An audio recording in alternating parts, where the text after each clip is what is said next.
Assalamualaikum warahmatullahi wabarakatuh. Perkenalkan, nama saya Rizal Sipaunapi dari Prodi Teknik Industri Universitas Buana Perjuangan Karawang dengan plat nomor NIM akhir yaitu 1075.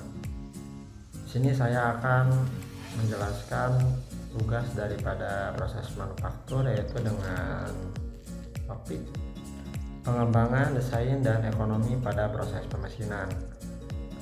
Presentasi ini membahas sinergi desain dan ekonomi dalam pemesinan modern. Di sini kita akan melihat bagaimana desain produk awal dapat secara signifikan mempengaruhi biaya produksi, pendekatan terpadu berpotensi mengurangi biaya yaitu sekitar 15 sampai 30% dan meningkatkan produktivitas hingga 20%. Apa sih pentingnya desain dalam efisiensi pemesinan? Di sini ada 4 yang menjadi poin pentingnya efisiensi pemesinan ini, yaitu yang pertama biaya produksi. Desain menentukan 70-80% dari total biaya. Kemudian yang kedua yaitu waktu pemesinan.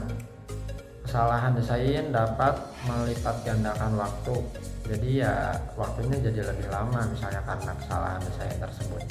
Dan yang ketiga yaitu pilihan material.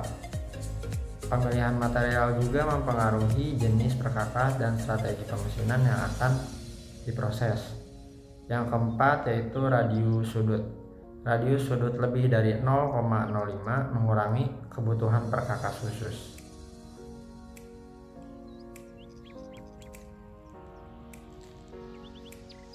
Itu next slide bisa dilihat ada ilustrasi gambar desain produk yang akan diproses melalui proses pemesinan machining. Itu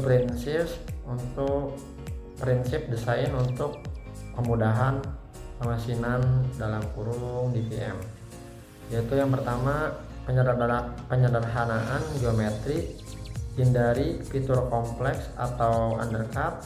Yang kedua yaitu toleransi, pelonggaran toleransi mengurangi biaya 25-50%. Yang ketiga yaitu pemilihan material, pilih material yang mudah dimesin. Dan yang keempat yaitu finishing permukaan. Untuk di slide ini ada faktor ekonomi kunci dalam proses pemesinan. Sini bisa dilihat poin 30-50% itu terhadap biaya material, baja tahan karat 4 kali lebih mahal. 50% aus perkakas pahat karbida cepat aus pada material keras. Dan untuk costnya itu yaitu $50 sampai $150 waktu mesin, tingkat jam bervariasi per jam. Dan ini ada waktu setup yaitu 15%. Setup efisien mengurangi biaya non produktif. Selanjutnya ada strategi optimalisasi ekonomi pemesinan. Pertama yaitu optimasi jalur perkakas. Di sini menggunakan CAM mengurangi waktu siklus 10 sampai dengan 20%. Yang kedua yaitu pemilihan parameter dengan menyeting kecepatan potong yang tepat, itu sangat berpengaruh sekali terhadap efisiensi dari penggunaan proses pemesinan ini. Dan yang ketiga yaitu otomatisasi. Otomatisasi di sini yaitu fokusnya kepada robotik, mengurangi waktu non produktif. Jadi yang namanya robot itu tidak ada jeda untuk istirahat, bisa tetap berjalan kontinu, itu bisa mengurangi waktu non produktifnya sampai 30%. Dan untuk yang keempat yaitu pengurangan limbah, yaitu dengan desain yang baik dan mumpuni dan efisien itu bisa mengurangi scrap hingga 10-20%. Oke, di slide selanjutnya ada peran teknologi canggih dalam pemesinan. Di sini yaitu ada pemesinan 5 sumbu. Membuat geometri kompleks dalam satu setup mengurangi waktu setup 50%. Desain generatif, AI menciptakan desain optimal untuk kekuatan dan memudahkan pemesinan. Digital twin, simulasi virtual, mengidentifikasi masalah sebelum produksi. Pemanfaatan perkakas, sensor memprediksi masa pakai mengurangi penggantian sampai 20%. Oke, untuk next slide-nya ada studi kasus implementasi terpadu.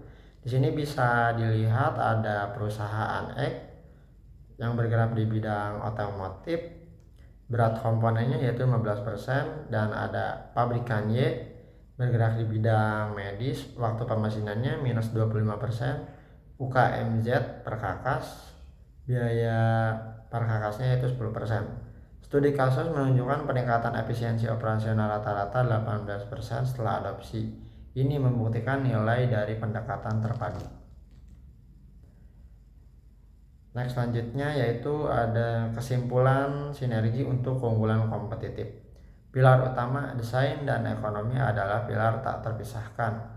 Yang kedua yaitu investasi esensial, investasi di DPM dan teknologi mutakhir penting. Yang selanjutnya itu kualitas dan biaya, menciptakan produk berkualitas tinggi dengan biaya optimal. Dan yang terakhir yaitu masa depan manufaktur, membangun manufaktur efisien dan berkelanjutan.